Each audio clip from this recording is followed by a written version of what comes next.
Leukaemias. Leukaemias मैंने कहा कि ल्यूकीमियाज क्या होते हैं, in which there is increase number of white blood cells. ठीक है, क्या होगा, increase number of white blood cells production होगी।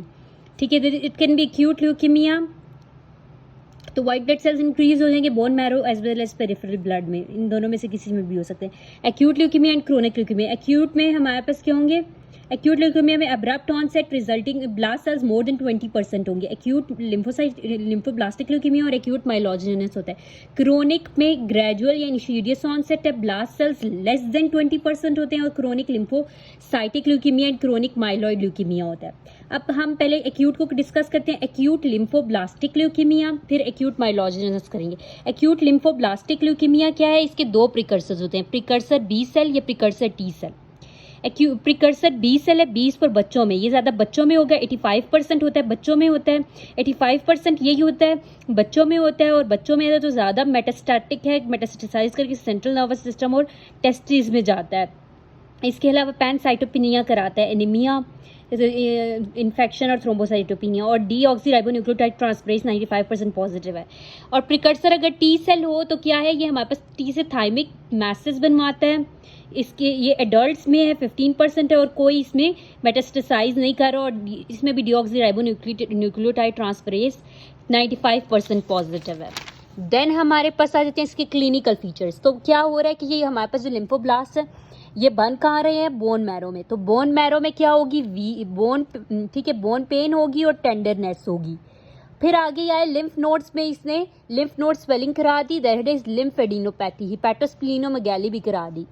और क्योंकि सेंट्रल नर्वस सिस्टम को इन्वॉल्व करता है तो क्रेनियल न्यूरोपैथीज नोजिया वॉमिटिंग और हेडेक कराएगा। और पैनसाइटोपिनिया जैसे कि मैंने बताया, एनीमिया, न्यूट्रोपिनिया और थ्रोम्बोसाइटोपिनिया। एनीमिया से क्या सिम्टम होगी, फैटीग, न्यूट्रोपिनिया से इन्फेक्शन और थ्रोम्बोसाइटोपिनिया से ब्लीडिंग। लैब फाइंडिंग्स में क्या मिलेंगे, सीबीसी कराएंगे, वाइट ब्लड सेल काउंट 10,000 से 100,000 होंगे। पेरिफेरल फिल्म में हमारे पास क्या होगा, लिम्फोब्लास्ट बड़े हुए होंगे बट रेड ब्लड सेल्स और प्लेटलेट्स दोनों कम होंगे, एनीमिया और थ्रोम्बोसाइटोपिनिया। बोन मैरो बायोप्सी कराएंगे, मोर देन 20% लिम्फोब्लास्ट होंगे, और वो लिम्फोब्लास्ट के अंदर कोई ग्रेन्यूल नहीं होगा, एक ग्रेन्यूलर साइटोप्लाज्म होगा, क्योंकि वो ब्लास्ट हैं, अभी उनके अंदर ग्रेन्यूल्स नहीं बने। पास पॉजिटिव, काला पॉजिटिव और टीडी पॉजिटिव होंगे। फिर मेरे पास आ गया acute myelogenous leukaemia. Acute myelogenous leukaemia में क्या है, इसमें भी bone marrow failure, anaemia, infection और ब्लीडिंग, और इसमें जस्ट ये है हिपैटोस्प्लीनोमेगैली है, लेकिन इसमें गम इन्फिल्ट्रेशन है। ठीक है, इसकी फैब क्लासिफिकेशन इंपॉर्टेंट है। M0 means minimally differentiated, M1 without differentiation, M2 with maturation, then promyelocytic, myelomonocytic, monocytic, erythroleukaemia and megakaryocytic, erythroleukaemia and megakaryocytic. So पहले नो और, ठीक है, M0 no Auer rods, rare Auer rods, फिर most common Auer rods है but translocation. M3 acute promyelocytic, इसमें क्या Auer rods with translocation और DIC।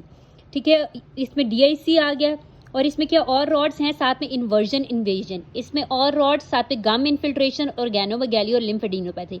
और इरिथ्रोल्यूकीमिया में क्या, इरिथ्रोल्यूकीमिया में बिजेर मल्टी न्यूक्लिएटेड, ये जो इरिथ्रोब्लास्ट हैं वो बहुत बिजेर और मल्टी न्यूक्लिएटेड होंगे। और मेगाकैरियोसाइटिक में माइलोफाइब्रोसिस होगी इन बोन मैरो, और इसका रिस्क ज़्यादा है इन डाउन सिंड्रोम चिल्ड्रन जो लेस देन 3 ईयर्स।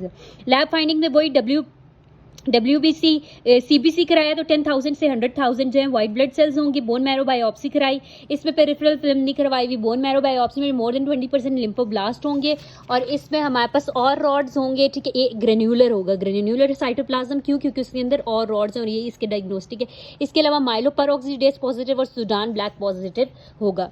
ट्रीटमेंट दोनों का क्या है, एक्यूट ल्यूकीमिया का हमारे पास 3 फेजेज होते हैं। एक तो इसका होता है इंडक्शन फेज, कंसोलिडेशन फेज और मेंटेनेंस। रिमिजन इंडक्शन, रिमिजन कंसोलिडेशन और रिमिजन मेंटेनेंस। इंडक्शन में हमने बल्क ऑफ ट्यूमर को हटाना है, कंसोलिडेशन में जो रेजिडुअल डिजीज है उसको ट्रीट करना है, और मेंटेनेंस में हम repeated cycle of drug administration करेंगे ताकि डिजीज रिअकर ना हो।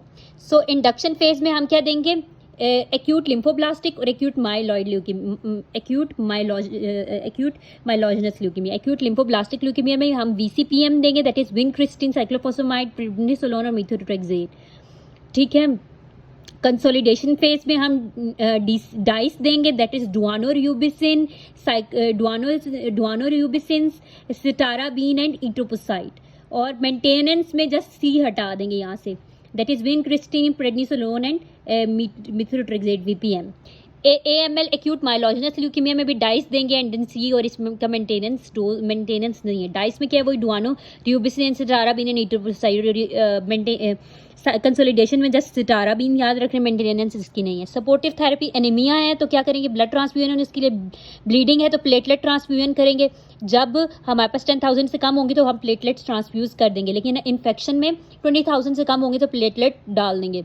इन्फेक्शन के लिए एंटीबायोटिक्स कौन कौन सी देंगे, अमाइनो ग्लाइकोसाइड, जेंटामाइसिन, और साथ में ब्रॉड स्पेक्ट्रम पेनिसिलिन दे देंगे। और फंगल इन्फेक्शंस के लिए हम लोकली फ्लूकोनाजोल देंगे, और सिस्टमिक देनी है तो इंट्रावीनस एम्फोटेरिसिन देंगे फॉर एटलीस्ट 3 वीक्स। अब जब हम ये वाला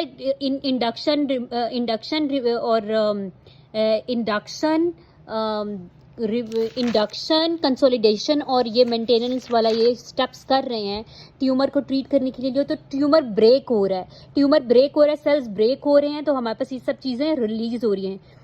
तो पोटेशियम रिलीज हो रहा है, कैल्शियम और फॉस्फेट भी रिलीज हो रहा है, तो ट्यूमर लाइसिस सिंड्रोम हो रहा है, that is hyperkalaemia, hypercalcaemia and hyperphosphataemia, और हाइपर यूरिसीमिया भी हो रहा है। उसको प्रिवेंट करने के लिए हम एलोप्यूरिनोल देंगे और इंट्रावीनस हाइड्रेशन करेंगे। जो M3 है हमारे पास promyelocytic leukaemia, acute promyelocytic leukaemia, उसमें क्या हो रही है, translocation of retinoic acid receptor chromosome number 15 से 17 पे जा रहा है, और इसमें DIC और ब्लीडिंग का चांस है। तो हम ऑल ट्रांस रेटिनोइक एसिड जल्दी से देंगे तो उसका रिस्पॉन्स अच्छा है, या आर्सेनिक ट्राइऑक्साइड का।